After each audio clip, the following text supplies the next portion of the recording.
Bolalarim hali yosh, ularni qarovsiz qoldirib, ko'chaga chiqib ishlolmayman. Ko'chaga chiqib ishlayman desam, erim juda ham badrashk.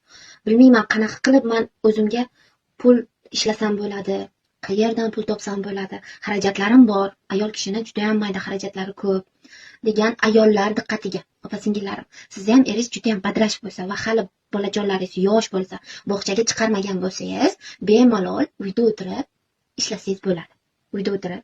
Ishimiz ayollar uchun siz hech qayerga chiqmaysiz. Qo'lingizdagi telefon orqali daromad qilasiz. Kunlik 2 soat vaqt ajratsangiz bo'ldi va bir oyda eng kamida $500 dan $1000 gacha daromad olasiz. Ha, albatta bu narsani men sizga tekinga o'rgataman. Albatta tekinga. Noldan hammasi sizga o'rgatilinadi va birinchi oyda o'zida eng kami $100 daromadga chiqasiz. Noldan boshlamoqchi bo'lsangiz va tayyor bo'lsangiz, meni sahifamga obuna bo'ling deb kommentariyada plus qoldiring va siz ham uyda o'tirib daromadga ega bo'ling.